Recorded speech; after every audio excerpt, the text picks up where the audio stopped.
Today we have the Hawker Hunter, and it was the answer in a lot of ways to Britain's answer to the MiG-15 and a competitor to the F-86 FH models that were coming out about the same time.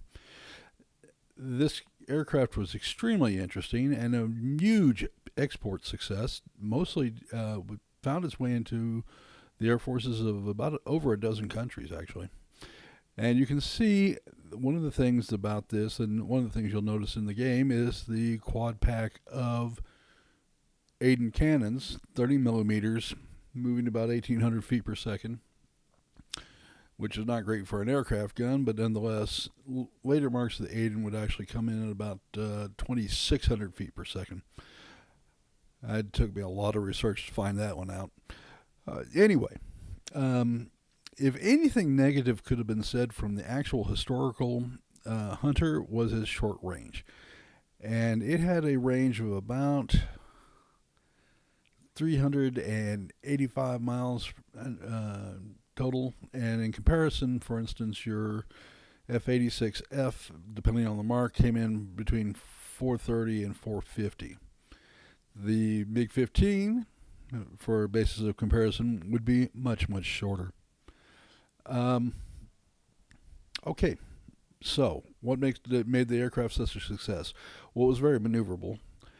Its span as a daylight interceptor was very short because you're getting 1953, 1954. If you start looking at your next aircraft that come out, it's going to be the F-100 and the Lightning, which are both supersonic aircraft, coming in about Mach 1.3, 1.4. Not sure on the electric. I'd actually have to look that up, but that's beyond the scope of the game. But it gives you an idea, and aircraft are getting faster and faster. The jet bombers of the time, the B-47 would be coming out soon. The Valiant, the V-series British bombers, would be coming out. And no matter how fast this thing got, it wasn't supersonic. You'll notice in the very late models of the Sabre, for instance, they started going to about 705.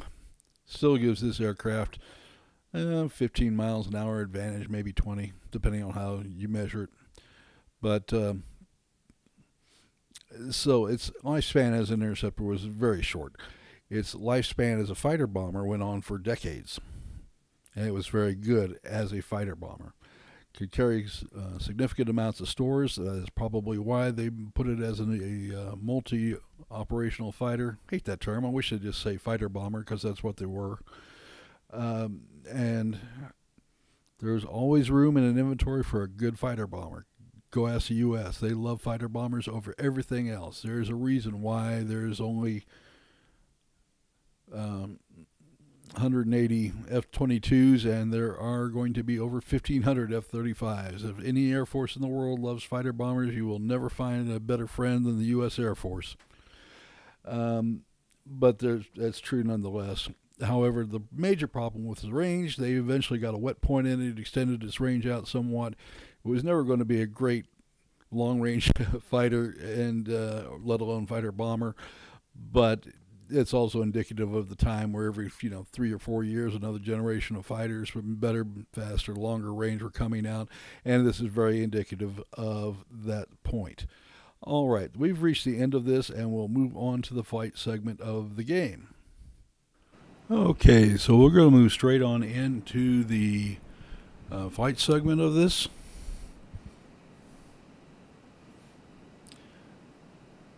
And right away you can tell that it is no boom, there's no turn and burn. And it hasn't got the altitude to be a boom and zoom either.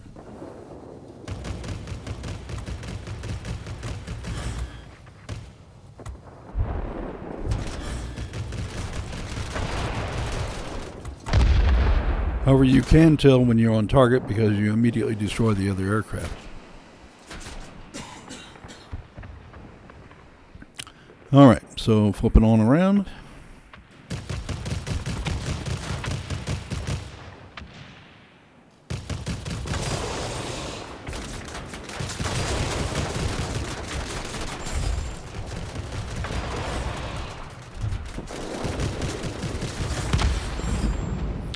Now it does have a very rapid overheat, but also, and interestingly, a very rapid cooldown. So just a few seconds of cooldown will get you usable guns again.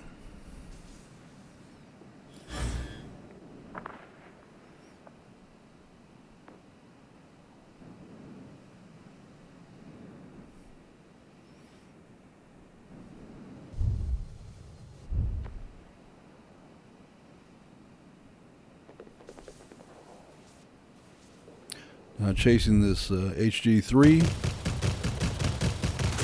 it quickly shows me that the robot's a far better shot than I am. Will my ego ever recover? Probably.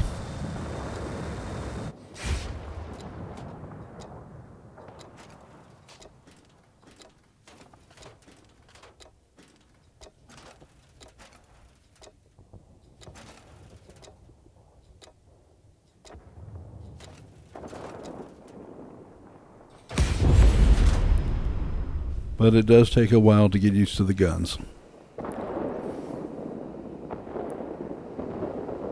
Alright, there's our HG 262 HG3.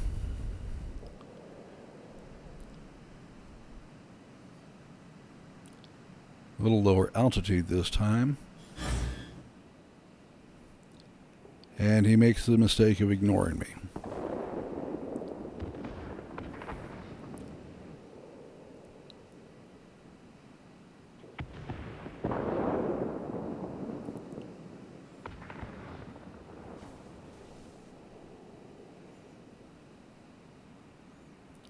But I'm safely inside the area where you can try to turn in on me.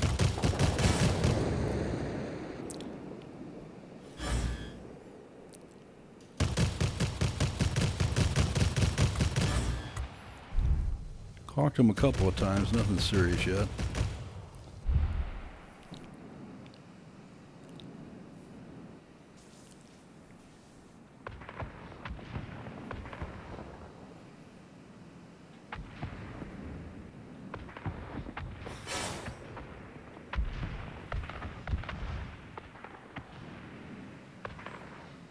And what I'm doing right now is just cutting in and cutting circles on him because he's got a good 2.5,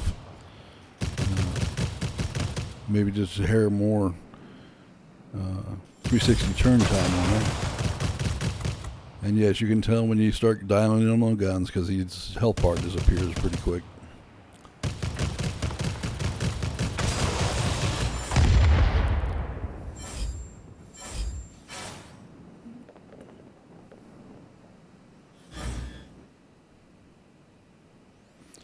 Alright, so we got an F2H, Tier 9 boom and zoom.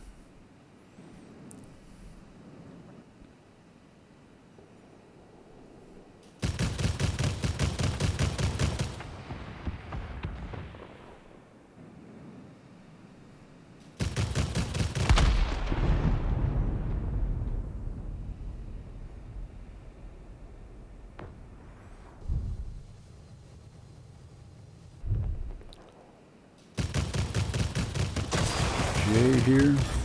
I'm going to sing Light Up My Life to him.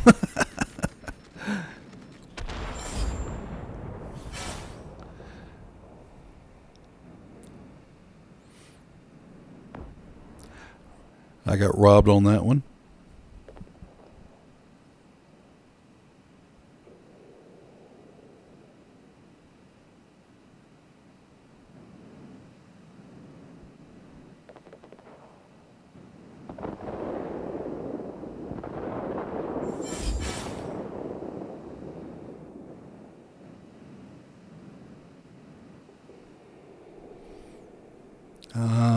There's a likely victim.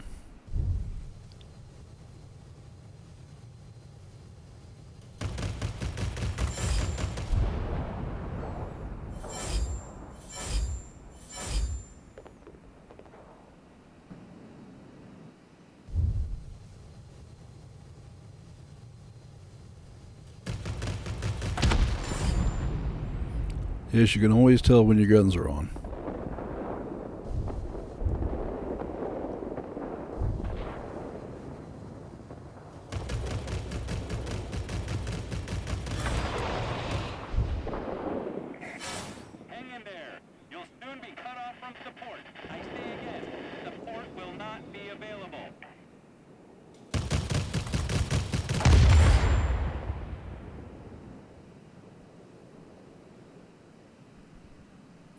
Alright, turn time as I have this configured now is 11.7. I am projecting that you're going to be at 11.5 with all the ultimate stuff put on.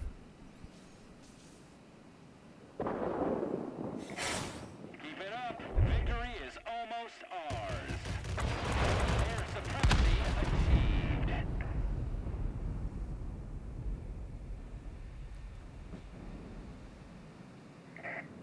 We cannot support you any longer. The storm is too heavy. Do you copy? Over.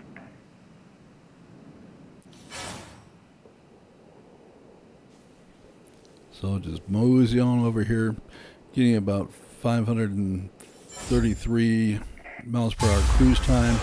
This is a very short game, and so I'm going to put a second one in, and I'm going to start the second segment by apologizing because yours truly didn't start it, and there are 2 kills that you're missing at the very front end of the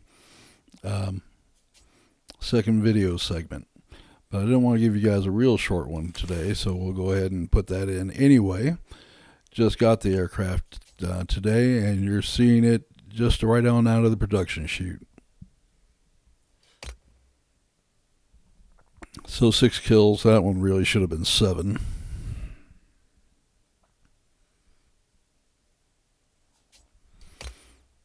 But I did pretty well anyway. It was a very short game.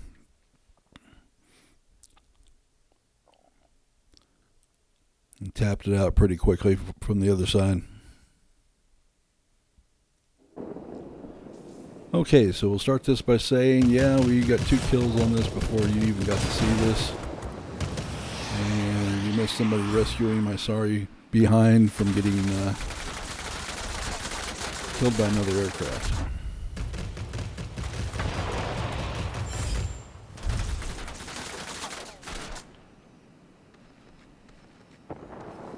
Now you'll notice I'm over 10,000 feet. That is not really the altitude regime you want, but since the aircraft is going to turn into me, I'm going to take advantage of it and send him home to think about it for a little bit.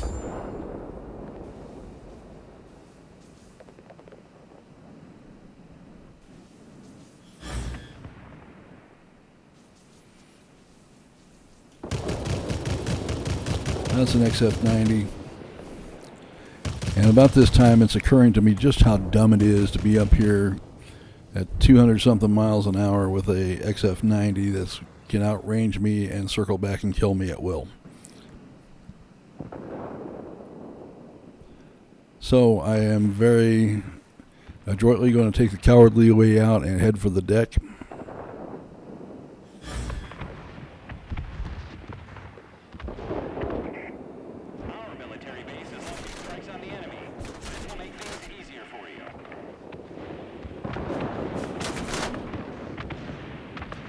I've been keeping an eye on that XF-90 in case it tried to come back around,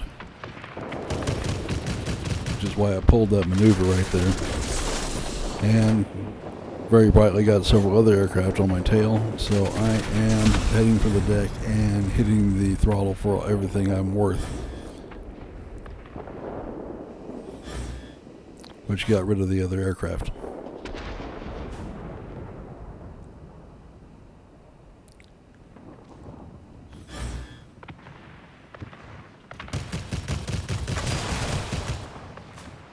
Alright, back around for a turn, come back in on the fellow.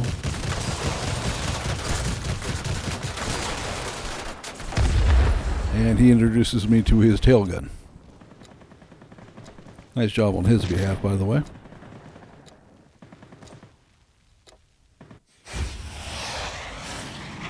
has gathered forces to attack the command center. Be cautious.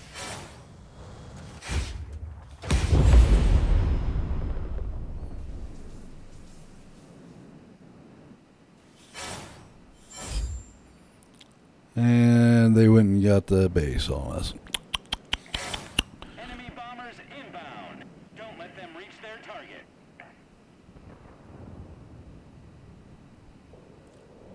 And there is our GA again, Mr. Chairman of the Board.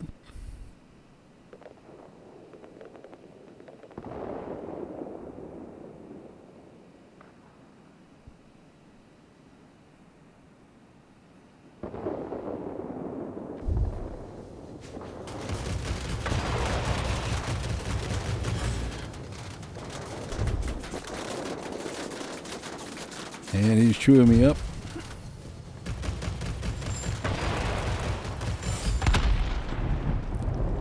But that took care of that.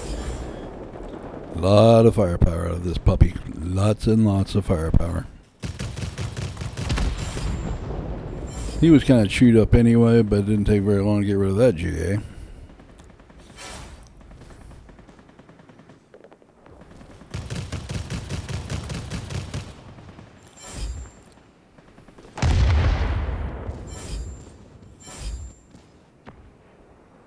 Got him anyway, I guess.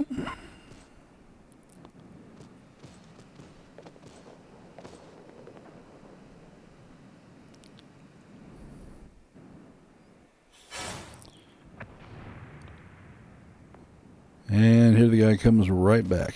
So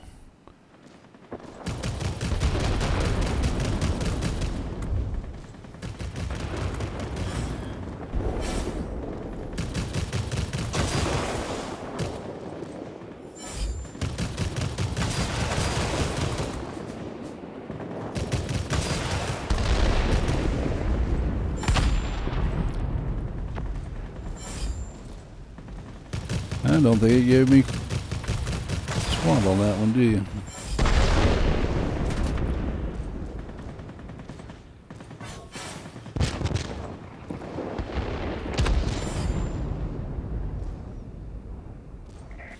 Be advised, a line of thunderstorms is approaching. We'll soon be unable to provide support. Do you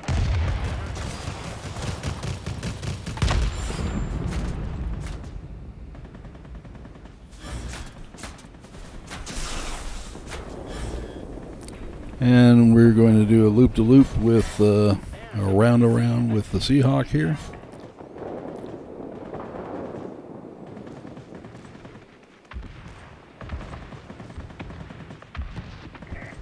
Way to go! Victory is close.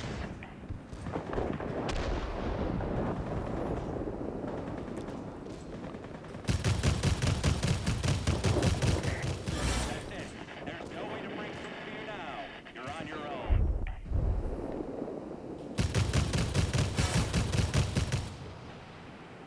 Sniper mode is highly recommended.